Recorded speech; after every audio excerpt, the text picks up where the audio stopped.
سيدنا محمد وأسفل الظالمين بالظالمين. Bang, ada pertanyaan dari grup Majelis Taklim kita. Pertanyaannya seperti ini. Assalamualaikum Bang, minta tolong dibantu masukannya. Kami punya anak perempuan usia 22 tahun. Di usia itu anak kami belum ada kedekatan dengan laki-laki, sehingga kami khawatir akan jodohnya. Anak kami ini tertutup. Pernah kami coba menjodohkan dengan seseorang, tetapi dia menolak. Tolong bimbingannya, dan adakah amalan agar hati anak kami terbuka dan menemukan jodohnya? Terima kasih. Waalaikumsalam warahmatullahi wabarakatuh. Menyikapi permasalahan nasihat perjodohan untuk anak bapak dan ibu serta putra-putri para jamaah sekalian, kiranya perlu menyikapi dengan bijaksana.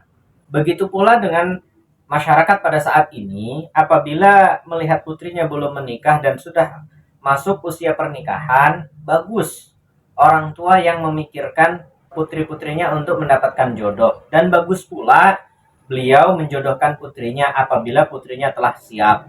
Tapi ingat di sini, apabila putrinya sudah siap. Apabila seorang perempuan belum siap untuk dijodohkan, maka berilah pengertian dan bimbingan sehingga anak kita yang akan kita jodohkan tersebut siap zahir batin. Karena pada saat ini rentan yang namanya fitnah. Banyak sekali perempuan-perempuan yang dijodohkan ketika dia belum siap. Setelah pernikahan dia mendapatkan tekanan batin yang luar biasa. Di antaranya tekanan batin ketika dia belum siap melayani sang suami secara zahir batin. Yang kedua, tekanan batin dari para keluarga dan tetangga atas ketidakhamilan dia. Sehingga sering ditanya, sudah hamil apa belum? Yang ketiga, ketika keluarga yang lain telah menggendong bayi, dia akan tertekan dengan pertanyaan-pertanyaan yang serupa. Kita ambil contoh. Contoh ini adalah contoh kesabaran seorang laki-laki, seorang suami ketika istrinya belum siap zahir batin, yaitu contoh yang mulia Nabi Muhammad sallallahu alaihi wasallam. Kita ambil contoh daripada Rasul kita. Ketika Rasulullah sallallahu alaihi wasallam menikah dengan Sayyidah Aisyah radhiyallahu anha pada usia muda. Ketika itu Sayyidah Aisyah radhiyallahu anha belum siap zahir batin. Tetapi Rasulullah tidak langsung menggauli. Rasulullah menggauli ketika Sayyidah Aisyah radhiyallahu anha siap. Rasulullah sabar menunggu dengan waktu kurang lebih 2-3 tahun. Nah, kalau kita kaitkan hal tersebut dengan keadaan kondisi pada saat ini, apabila kita sebagai orang tua menjodohkan anak, ketika anak belum siap, sebenarnya pernikahannya sah. Tetapi apakah sang suami anak ini sudah siap apa belum bersabar membimbing istrinya sampai siap untuk melayani suaminya secara zahir dan batin?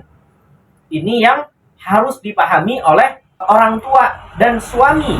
Oleh karena itu di dalam hukum Islam sendiri, hukum pernikahan itu ada 5. Yang pertama wajib, yang kedua mubah, yang ketiga sunnah, yang keempat makruh, yang kelima haram.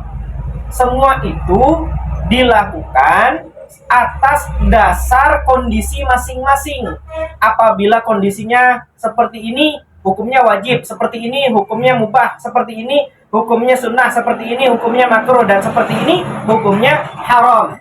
Allah Subhanahu wa taala berfirman di dalam Al-Qur'an yang berbunyi, A'udzu billahi minasyaitonir rajim. Bismillahirrahmanirrahim. Ya ayyuhalladzina amanu qu anfusakum wa ahlikum nara.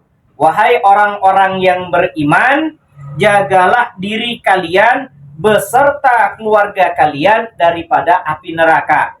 Nah, Dari ayat ini sebenarnya kami paham Bapak Ibu menginginkan putra-putrinya segera menikah dan khususnya menjodohkan putrinya ketika usianya sudah cukup, khususnya Putri Sidin ini yang usia 22 tahun, tetapi tetap kembali keinginan mulia tersebut diiringi dengan bimbingan dan nasihat. Semoga dengan demikian putrinya siap zahir batin, pian kada zalim kepada anak, dan anak tidak zalim kepada orang tuanya, dan istri kemudian tidak zalim kepada suaminya.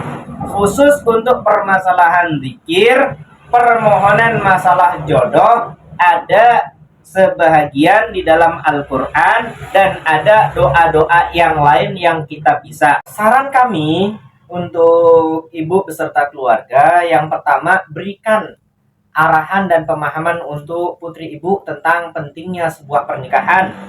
Yang pertama.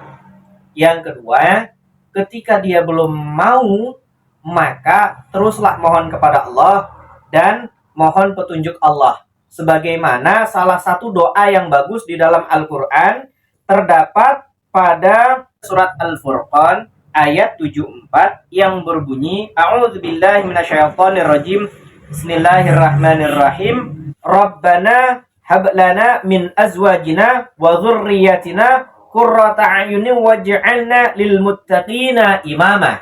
Itu salah satu doa yang dipanjatkan orang yang menginginkan jodoh, menginginkan keturunan, baik untuk dirinya maupun anak-anaknya. Mohon rahmat kepada Allah dan mudah-mudahan Allah bimbing. Nah, yang dikhawatirkan kalau kita paksa anak kita dengan cara menjodohkan dan menikahkannya di saat dia belum siap, khawatir terjadi fitnah. Pada saat ini seorang perempuan ketika sudah menjadi istri dan malam pertama dia tidak melayani suaminya, malam kedua dia tidak melayani suaminya, malam ketiga dia tidak melayani suaminya, akan terjadi huru hara dalam media sosial. Istriku seperti ini, istriku seperti ini, istriku seperti ini. Bukankah Rasulullah SAW telah mencontohkan ketika Sayyidah Aisyah radhiyallahu anha belum siap, beliau menunggu sampai waktu siapnya. Ada yang mengatakan 2 tahun, ada yang mengatakan 3 tahun kemudian. Lah kita yang ada pada saat ini baru 1-2 hari, istri pun sudah heboh dijadikan gosip di media sosial. Ini yang harus kita pahami apabila kita menjodohkan anak. Apabila belum siap, dikhawatirkan pernikahan tersebut berujung perceraian. Na'udzubillah, summa na'udzubillah. Nah, untuk amalannya tadi yang sudah saya sampaikan, Rabbana hablana min azwajina wa dzurriyyatina qurrata a'yunin waj'alna lil muttaqina imama. Doa tersebut diulang-ulang setiap setelah salat. Mohon kepada Allah agar kita, ini bagi yang belum punya jodoh, mendapatkan jodohnya. Dan ketika orang tua memiliki anak yang belum punya jodoh, agar anak keturunannya yang sudah masuk usia pernikahan mendapatkan jodohnya dengan kehendak Allah, dengan ridha Allah, dan mudah-mudahan pula mendapatkan syafaat daripada Rasulullah Sallallahu Alaihi Wasallam. Ada juga amalan-amalan dari guru-guru kami, orang-orang soleh.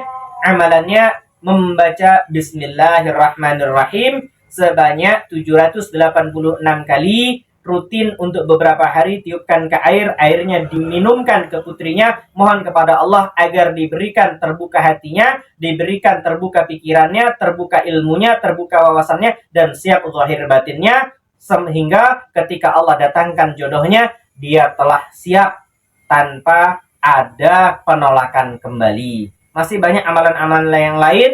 Untuk doa-doa selain ayat Al-Quran atau selain dari Al-Quran, silahkan berdoa menggunakan bahasa masing-masing yang dipahami. Menggunakan bahasa Indonesia boleh, bahasa daerah juga boleh. Doanya seperti apa? Ya Allah, karuniakan kepada putri kami jodoh yang soleh. Bagi seorang bapak dan ibu menginginkan putrinya mendapatkan jodoh. Ketika seorang bapak ibu menginginkan putranya dapat jodoh, ya Allah, karuniakan putra kami jodoh yang solihah. sehingga keduanya mendapatkan rahmat Allah dan mendapatkan syafaat Rasulullah. Mudah-mudahan apa yang kami sampaikan dapat dipahami, tidak menimbulkan permasalahan atau kesalahpahaman. Mohon maaf bila penyampaian kami ada kekeliruannya. Yang kami inginkan adalah sebagai saran untuk ibu beserta keluarga, ketika putri ibu belum siap, maka bimbinglah dia. Berikan arahan dia, ajari dia tentang sunnah-sunnah penyempurna ibadah berupa pernikahan. Semoga rahmat Allah untuk kita semua, kami dan pian semuanya. Mari kita tutup dengan doa seperti biasanya. Bismillahirrahmanirrahim. Alhamdulillahirabbil alamin. Allahumma shalli ala sayyidina Muhammad wa ala ali sayyidina Muhammad. Radina billahi rabban wa bil islami dina wa bi sayyidina Muhammadin nabiyyan wa rasulah. Kita ridha kepada Allah sebagai Rabb kita ridha Islam sebagai agama kita, dan kita ridha Muhammad sebagai rasul kita, dan mudah-mudahan dengan keridhaan kita Allah pun ridha kepada kita. Amin amin ya rabbal alamin. Jadi intinya sebelum menikah diutamakan bimbingan untuk doa bisa mengambil dari Al-Quran maupun dari bahasa yang kita pahami, baik bahasa kita sendiri maupun bahasa daerah, Bang. Ya memang seperti itu. Yang paling utama adalah bimbingan. Karena tanpa adanya pemahaman ilmu rentan fitnah. Apalagi pada saat ini itu mudah informasi menyebar melalui media sosial. Saya prihatin sekali melihat fitnah-fitnah tentang pernikahan yang seliweran di media sosial, baik tentang fitnah bagi laki-laki ataupun fitnah bagi perempuan. Mudah-mudahan ini menjadi pelajaran kita bersama. Dan insya Allah setiap orang yang mau menikah, seingat saya ketika mereka ke KUA ada bimbingan dari KUA tentang kesiapan kedua mempelai. Wallahu a'lamu bishawab.